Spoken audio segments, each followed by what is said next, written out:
Part 5, London Holiday, Chapter 16, The Green Rooms of the Savoy. Lord and Lady Blackthorne came to a decisive and elegant resolution, one that coincided with a newly acquired fortune Lord Blackthorne had secured during his business in Inverness. The Burkes, Miss Butterfield, and Master James would be granted a 2-week sojourn in London at the Savoy Hotel, an arrangement of comfort, discretion, and renewal, while Lord Blackthorne himself returned to Blackthorne Head to oversee the necessary changes, appoint new staff, and attend personally to the recovery of Roger Burke. Lord Blackthorne kissed his family, the Burkes and Miss Butterfield, farewell at 13 St. James Square shortly before 9:30 and departed for Blackthorne Head. At 11 o'clock that morning, Lady Blackthorne unveiled a most unexpected arrangement. All would, for a period of 2 weeks, take residence at the Savoy Hotel. There they would occupy adjoining suites of considerable elegance and discretion, and enjoy what she described as a brief London sojourn of restoration and comfort. Although the Burkes and Miss Butterfield were not presently equipped with wardrobes suitable for life at the Savoy, Lady Blackthorne assured them that this would be swiftly remedied. She had already arranged for a series of private shopping excursions in London's finest establishments, an indulgence she confessed was among Lady Camille's most cherished pastimes, particularly when conducted in the elegant district adjoining the theatres.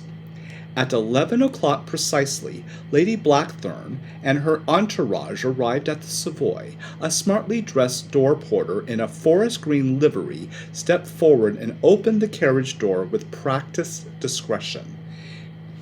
Inside the grand entrance, Lady Blackthorne proceeded to the concierge desk and addressed the gentleman in charge as Mr. Humphreys.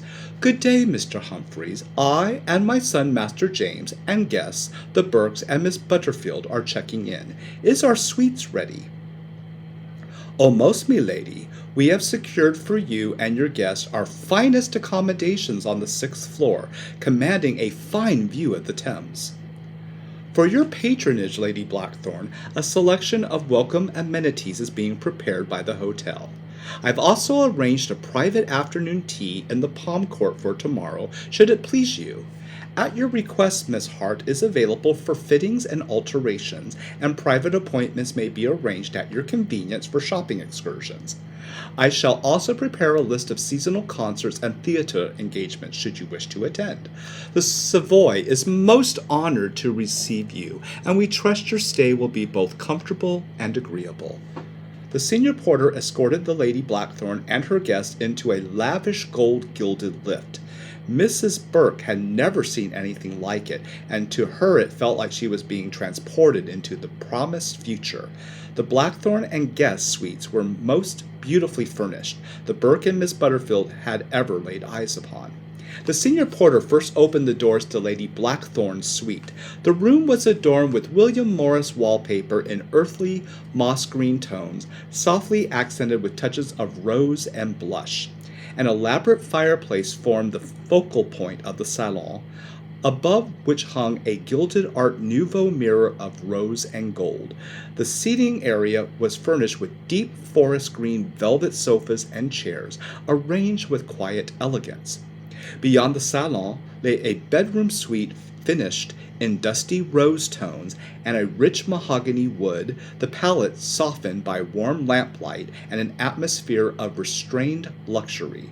Chambermaids moved quietly about the rooms, arranging fresh bouquets of pale roses, freesias, and blue hydrangeas. Upon a small table rested a velvet box of deep green, filled with an assortment of fine chocolates. The party could scarcely conceal their delight. A door was then opened to an adjoining suite, similarly adorned in rich green tones, though here softened with accents of burnished orange and bronze. Beyond it, a second chamber revealed itself more decidedly masculine in character, where forest green was deepened with touches of wine and plum. It was at once entirely to the boys' liking. A third suite, prepared for Mrs. Burke and Sarah, was no less elegant, appointed in soft moss green tones and adorned with arrangements of cream roses in finely cut vases. An adjoining sitting room, smaller than that of Lady Blackthorne, yet equally inviting, continued the palette of gentle greens accented with peach and cream tea roses and other delicate florals. Tall windows looked out over the Thames, their light falling softly across the room, and beyond a private bathing chamber completed the apartment with even modern convenience. The boys were utterly captivated by the novelty of the water closets, with their ingenious systems of running water, an invention unlike anything they had previously encountered. Even more astonishing to the party was the electric lighting, recently introduced and still regarded as a marvel of modern London. Lady Blackthorne, however, did not share in the enthusiasm. She found the light overly harsh and lacking in warmth, and requested instead that tapered candles be brought up for the evening. The chambermaids had already unpacked and arranged the garments neatly within the wardrobes. With a composed nod, Lady Blackthorne dismissed them. The chief porter then escorted Miss Butterfield to her room at the far end of the corridor, more modest in scale, yet not less refined, appointed with a large brass bed and a cheerful, well-tended fireplace. Meanwhile, Lady Blackthorne had arranged for 3 dozen pale yellow roses to be sent to Mrs. Burke's suite, accompanied by a box of fine chocolates and a bottle of champagne. Nestled among the flowers was a small card bearing an elegant hand, with gratitude and affection. Blackthorne. At 2 o'clock that afternoon, Lady Blackthorne dispatched Mrs. Burke and her daughter to a discreet salon where their hair might be dressed and their hands properly attended to. In their absence, she had requested the presence of Mr. Andrew, a noted tailor from Henry Poole and Company on Savile Row, to advise upon and begin the construction of a new wardrobe for Master James and Master William. James was quietly delighted, for he had inherited from his elegant mother a natural inclination towards refinement and dress. William, by contrast, did not fully understand the fuss surrounding such matters, yet seeing the pleasure it afforded James, he submitted to it with easy good nature.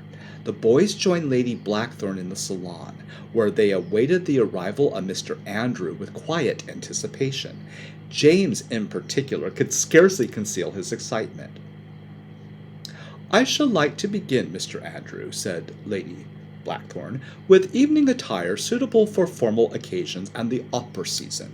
Mr. Andrew, elegantly attired in a charcoal suit with a paisley waistcoat, a pattern newly in vogue, set down his leather case and opened it with practised ease. From within he produced a leather-bound book of fine fabrics, which he laid out upon the table before them. "If I may, Lady Blackthorne," he began, "this deep midnight wool would serve Master James admirably, drawing out the blue-black tones of his hair and the clarity of his eyes. For Master William, however, whose complexion is of a warmer cast, I should recommend a softer charcoal, which will complement him most advantageously." Lady Blackthorne inclined her head in approval. "Excellent! Aye, Mr. Andrew, that is indeed what I believe to be most fashionable at present. Might we now see cravats and waistcoat patterns, if you please?" "Of course, milady. I am most pleased to present to you some of the latest styles in gentlemen's wear from Paris." He opened the sample book with care. "May I draw your attention to this midnight blue, black, and silver paisley?" Master James leaned forward at once, eyes bright. "Oh, mother, it is stunning! Please, please, please, may I have a waistcoat made from this, please?" "Well, of course, darling. We shall have a starch white shirt, a midnight blue silver cravat, and white opera gloves." "Absolutely, madam. I could have the suit cut, fitted, and ready by the end of the week, if that would be satisfactory." Lady Blackthorne inclined her head. "I know this is rather last minute, Mr. Andrew, but if you could expedite the formal wear, we are to attend the opera on Saturday evening." "I shall arrange that," said Mr. Andrew, "and ensure the suits are delivered by late morning on Saturday. Now, if I may, Master William." William, still unaccustomed to such attention being given to his appearance, shifted slightly, clearly uncomfortable with all the discussion of clothing. I'm quite comfortable as I am, he said, a little uncertainly. Lady Blackthorne gave a soft, amusing laugh. Oh, darling, Mr. Andrew is referring to your formal attire. Master James leaned forward, clearly inspired. I know exactly the thing. For Master William's coloring, I think the darkest forest green velvet would be most becoming. What do you think, Mother? Lady Blackthorne regarded her son with evident pride. Oh, yes, William will make such a dashing young gentleman in the forest green. Mr. Andrew produced the exact shade Master James had suggested, holding the fabric up so it might catch the light. When it was placed against William's complexion, William considered it for a moment before speaking. I must admit, he said quietly, I think this shade might be quite becoming. Lady Blackthorne sipped her wine lightly. Very well, formal wear is settled. Now my boys shall require evening attire for the home, pajamas, house jackets, and slippers. Before she could continue, Master James had already been drawn to a bolt of plum-black silk, imagining it as the ideal for nightwear alongside a deep purple velvet for a lounging jacket. Lady Blackthorne regarded his choice with approval. James, I confess I have never seen you in such hues, but I agree they are luxurious and most becoming for a young man. Absolutely, my darling. Master James, now thoroughly engaged in the process, offered another suggestion. Mother, for Master William's night attire, perhaps a deep blue teal would be suitable. It would bring out the green in his eyes most effectively. Mr. Andrew smiled delightfully. An interesting observation, Master James. As it happens, only yesterday we received a swatch very close to what you described, though with a slight, stronger green undertone, quite handsome in my opinion. James brightened at once, clearly pleased. He turned toward William. What do you think, William? William, uncertain how to best respond, gave a small, nervous nod. After a further 30 minutes or so of selecting wool sweaters, day shirts, and coats, Mr. Andrew proceeded to take detailed measurements. When he had finished, he bowed with professional courtesy and withdrew, clearly satisfied with the afternoon's progress. Lady Blackthorne watched him go with evident approval. Now, my darlings, why don't you boys amuse yourself with a game of chess while I attend to the ladies? At precisely 3 o'clock, Mrs. Burke arrived with her daughter Sarah and Miss Butterfield.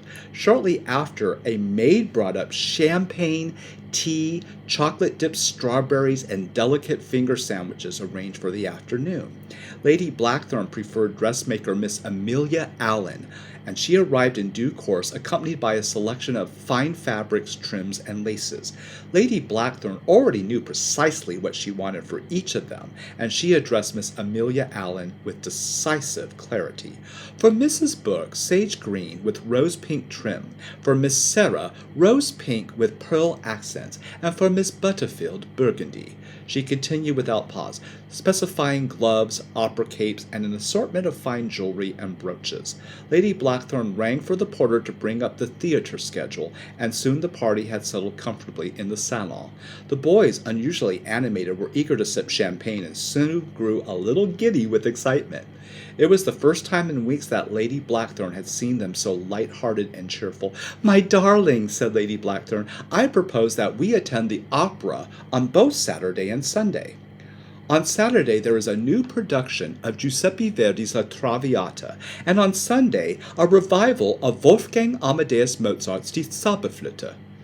William looked puzzled and attempted to pronounce Die Zauberflöte, stumbling slightly over the unfamiliar German, which made Lady Blackthorne give a soft, amusing laugh. No, my darling William, the famous magic flute. You will love it. It has a prince, a fearsome three-headed monster, a rather comical bird-catcher, and the formidable queen of the night.